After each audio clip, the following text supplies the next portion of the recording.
Children of God, mga anak sa Diyos. Ang July 24, mao ang kapistahan ni Saint Charbel Makhlouf. Si Saint Charbel natawo ni adtong 1828 sa Lebanon ug ang iyang tinuod nga pangalan Joseph Anton Makhlouf. Bata pa siya, nailhan na siya sa iyang gugma sa pag-ampo o sa iyang pagpadayag sa iyang gugma sa Diyos. Misulod siya sa Maronite Order o gidawat ang gigamit niya ang ngalan nga Charbel isip usa ka monghe. O guman sa iyang ordination isip usa ka pari, nangayo siya sa pagtugot nga mahimo siyang ermitanyo aron mas bug-os niya nga mahatag ang iyang kinabuhi sa pag-ampo ug sa pagpamalandong. Mao nga sulod sa daghan mga katuigan, nagpuyo siya sa yano nga kinabuhi uban sa pagpuasa ug pag-ampo. Maingon nato nga dili siya ilado nga tao diha sa mga dagkong tigom ug ang iyang kinabuhi usa ra gyud ka hilom, no?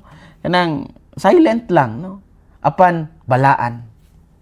O human sa iyang kamatayon, nakurat ang daghang tao kay daghang milagro ang nahitabo pinaagi sa iyang pagpangamuyo ug daghang mga masakiton ang miingon nga nakaangkon sila og daghan nga mga kaayuhan pinaagi sa intercession ni Charbel. Ang iyang lubnganan sa Lebanon hangtod karon padayon nga ginaduaw sa mga pilgrims gikan sa nagkalain-laing bahin sa kalibutan. Gani dinhi sa Pilipinas nagkadako pod ning popularity ni Saint Charbel tungod sa mga gihimong pagdala sa iyang relics dinhi sa atong nasod. For example, niadtong March 25, 2026, gidala sa Manila Cathedral ang relics ni Saint Charbel Makhlouf atol sa celebration sa Solemnity of the Annunciation of the Lord. Nahimo kining posible pinagi sa paningkamot sa grupo sa Family of Saint Charbel dinhi sa Pilipinas uban ni Father Hans Magdurulang, usa ka nga maoy nagdala sa relics ug nahimo ni siya nga special kayo nga occasion. Mainiton nga gidawat sa mga kaparian sa komunidad sa Manila Cathedral ang first class bone relic ni Saint Charbel.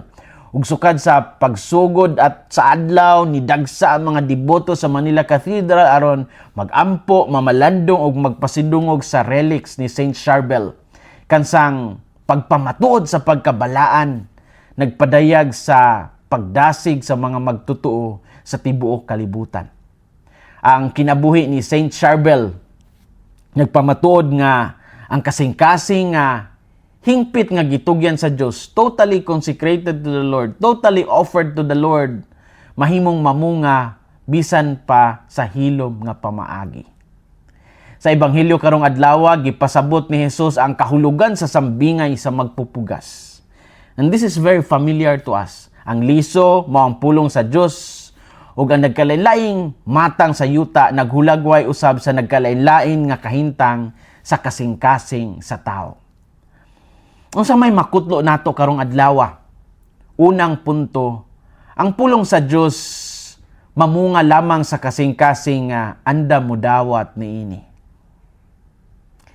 Gipakita ni Jesus nga adunay mga kasing-kasing nga sama sa daplin sa dalan, adunay sama sa mabatong yuta, adunay sama sa mga tunokon ug adunay sama sa maayong yuta. Ang parehas nga liso gipugas sa tanan apan lahi-lahi ang resulta. Kini nagpasabot nga ang kalainan wala sa pulong sa Dios kundi anaa sa paagis pagdawat niini. Ang maayong yuta mao ang tawo nga naminaw, nisabot ug nituman sa pulong sa Dios. Sigon pa ni Jesus, the seed falling on good soil refers to someone who hears the word and understands it. Matthew 13:23. Sa binisaya nga hubad, ang liso nga nahulog sa maayong yuta mao ang tawo nga nakadungog sa pulong ug nakasabot niini. Ang pagsabot dili lamang kahibalo sa hunahuna kundili pagdawat usab sa pulong ngadto sa kasing-kasing ug sa pagkinabuhi sumala niini kanang puy-an gajud. Kung gusto nato nga mutubo ang atong pagtuo, kinahanglan kanunay kita nga mubasa ug mamalandong sa pulong sa Dios. Ang balaang kasulatan mao ang pagkaon sa atong kalag. Bisan makadungog kitag ebanghelyo matag Domingo, dili pud ni mamunga kon dili sa nato puy-an. Ang pulong sa Dios kinahanglan ipadayon puy-an diha sa atong pamilya, diha sa atong trabaho, diha sa atong komunidad. O ang tinuod nga timailhan ini sa maayong yuta mao ang kinabuhi nga nabag-o pinaagi sa gugma ug pagkamasinugtanon sa Ginoo. Ang pulong sa Dios mamunga lamang sa kasing-kasing nga andam mudawat niini. Ikaduhang punto, ang mga kabalaka ug tentasyon makapugong sa pagtubo sa pagtuo kung dili kita magbantay. Ang tunokon nga yuta naghulagway sa tao nga nakadawat sa pulong apan nalumos sa daghang kabalakas kalibutan o sa paglimbong sa bahandi. Ang batuon nga yuta naghulagway pud sa tao nga malipayon nga nidawat, excited nga nidawat sa pulong sa Dios apan nibiya sa nakalimot panahon sa pagsulay. Gipahinumduman kita ni Jesus nga ang pagtuo kinahanglan adunay lawom nga gamot aron mulungtad o muralahutay. Dili man dautan ang pagtrabaho o pagpangita o pagpanginabuhi. Apan kung ang bahandi mo'y mahimong sentro sa atong kinabuhi, hinay-hinay nga maluya pod ang atong relasyon sa Dios. Magkaluya kay magsigi naman lang tagpangitag kwarta. Ang pag-ampo mao baya ang atong magpalalom sa atong pagtuo. Kung lawom ang atong pagtuo, dili pud ta dayon matarog panahon sa mga pagsulay. Matag adlaw daghan mga butang nga makapalingiw kanato sa atong pagtagad gikan sa Dios. Adunay mga kabalakas pamilya, kabalakas trabaho, kabalakas panginabuhi, kabalakas sa binulan nga mga bills. Apan kung unahon nato ang Ginoo, siya mismo ang mutabang nato sa pagdala sa atong mga kabug-aton. Ang maayong yuta dili hingpit apan kanunay andam nga mudawat sa grasya sa Dios.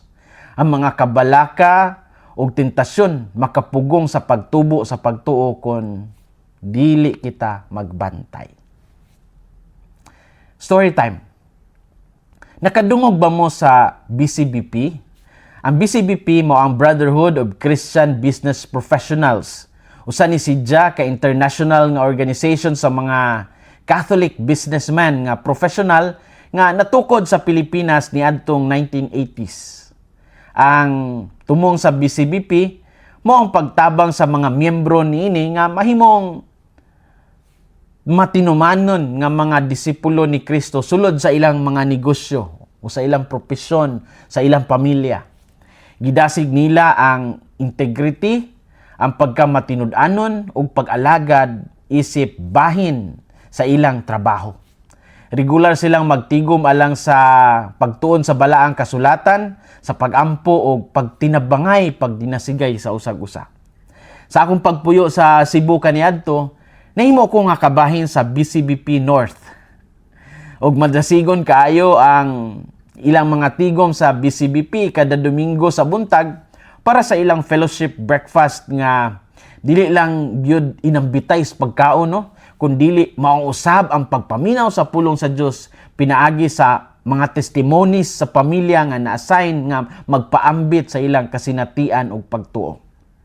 So, dili lang sila puro negosyo, kundili nagtinabangay usab sa espiritual nga pagtubo. Ang ilang pagporma sa gitawag nato nga Christian Life Program o mga formation groups nakatabang sa pagdaghan sa ilang mga miyembro. Daghan usab ang nadani niini pinaagi sa mga personal invitations sa ilang mga higala nga kauban sa trabaho. Ug sa paglabay sa panahon, nitubo, nagkadako. Mas nilambo pa ang BCBP ngadto sa daghang mga chapters sa Philippines o gani nanasad sa ubang nasod. Gipakita nini nga ang world of business mahimong maayong yuta alang sa pulong sa Dios aron ang ang mga tao matinumanon sa ebanghelyo. Ang ilang panig-ingnan nagpamatuod nga ang pagtuo og profession mahimong magtinabangay o magdala sa kaayuhan diha sa katilingban. Children of God, mga anak sa Dios, maayong pamalandungan ang diha sa atong kaugalingon kung unsang nga yuta ang atong kasing-kasing. Tugutan unta nato nga mugamot ang pulong sa Dios diha sa atong kinabuhi. Dili pud unta nato tugutan nga matuok pud ta sa mga kabalaka o material nga mga butang. Dili pud unta nato kalimtan ang kinabuhi sa pagampo matag adlaw aron mulig-on pod ang atong espiritu aron nga kita makapamunga og daghang kaayuhan ngadto sa uban. Hinaot nga ang kasing-kasing ni Kristo maghari sa atong mga kasing-kasing. Kini si Father Felmar Castrodes, Fiel SVD, ang inyong magsisibya sa maayong balita. Gikan dinhi sa Jakarta, nasud sa Indonesia, ang kinabuhing Kristiyano, kinabuhi sa pagserbisyo.